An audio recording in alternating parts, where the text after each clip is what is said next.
December 3, 2025 mga ka-guys, alas 2 G's ang takna sa kahaponon. And may share si Kuya AJ sa inyo guys dahil po wala masyadong namimili pag ganitong oras.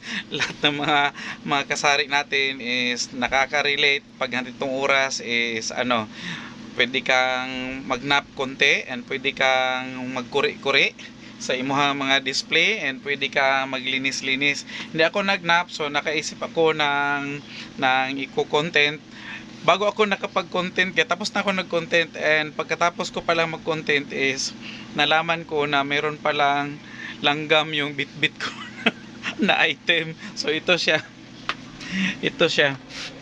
So kadalasan nangyayari itong mga ganito, nilagyan ko na yan siya ng chalk. Nilagyan ko na siya ng chalk para mawala. Kasi akala natin okay lang, nasa shelf natin or nasa showcase, pero kung i-check natin or minsan di natin na-check, nabigay natin sa customers, meron palang langgam. And minsan merong butas na gawa ng ating magkaibigang mababait. So mas maigi na check natin yung ating mga items from time to time, di lang sa kung kailan mo siya, kung kailan siya may mamili, saka natin siya i-check, or saka natin siya makita na na pala, minsan naibigay pa natin kay customer. Kadalasang nangyayari yan, yung may mga langgam, minsan may, kung hindi langgam, may butas na gawa ng ating mga kaibigang mababait, kasi hindi natin sila namamalayan na may ganyan na pala. Usually yan siya nangyayari against the light. Usually nangyayari yan siya guys dito sa mga noodles namin. Kadalasan siya nangyayari sa aming mga noodles, kasi itong mga noodles, kahit aminin man natin at sa hindi, kung minsan nagbablog ako at saka may nagtatanong paano daw na minimize or na kukontrol yung ating mga kaibigang mga langgam, kasi yan kadalasan ang kalaban natin. Kung hindi langgam, mababait. So from time to time mag-check tayo ng ating mga paninda bago natin maibigay kay customer. Isa yan sa pinaka dapat mabantayan natin, yung mga langgam sa item natin or yung mga butas na gawa natin mga kaibigang mababait, and of course yung expiry na ating mga paninda. Dahil sa every week or kung ano yung mga schedule ninyo mamili, hindi natin mamalayan, kaya nga may first in first out tayo para maiwasan yung mga expired na mga items. Pero minsan hindi talaga natin naiiwasan na sa sobrang busy natin is nakakaligtaan natin yung mga item na nag-expire na pala.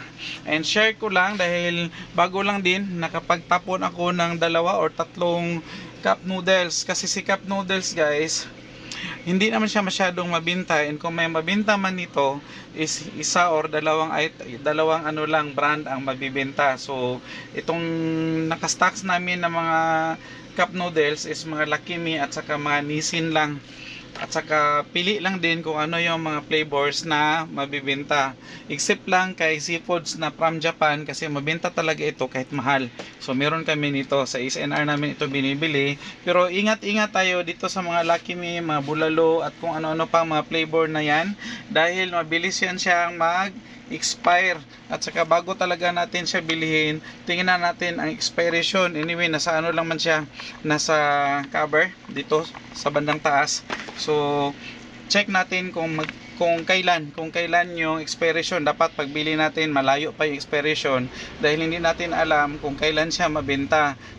Except lang kung nasa nasa mga terminals o nasa mga eskwelahan na super mabinta talaga itong mga ganitong mga produkto, mga cup noodles, at saka niluluto yung nagpapaluto ng mga customers, at saka tayo na yung mag-serve na with with hot water, na dagdagan na lang natin kung magkano yung idagdag natin para kumita naman tayo. So additional tip ni Kuya AJ sa mga gustong magnegosyo, lalong-lalo na yung mga ganito, yung mga nasa mga mataong lugar, nasa terminal, nasa kung ano mga tambayan, na pwedeng ganito mag-serve tayo ng mga cup noodles na may hot water na, at saka magdagdag na lang tayo kung magkano yung idagdag natin, para at least kikita tayo. Malakas ito sa bintahan guys pag makahanap ka ng mga pwesto na magaganda. ito mga paluto na mga cup noodles, mga itlog, ganun, yung mga instant lang, pwede yung mga ganito.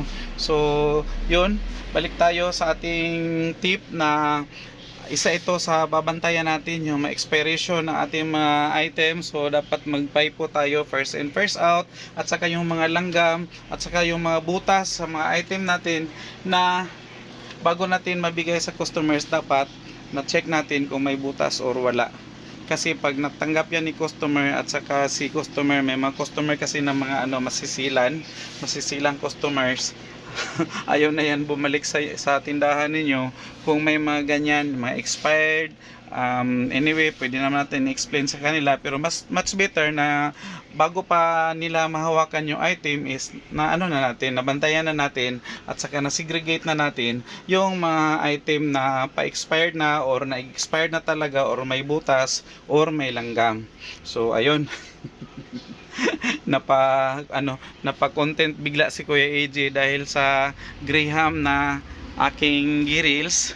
Nag-grills kasi ako ng Graham na crackers, at saka na tawag nito na crush, na meron palang langgam yun. So bye bye na lang muna for now, and thank you. God bless us all, guys.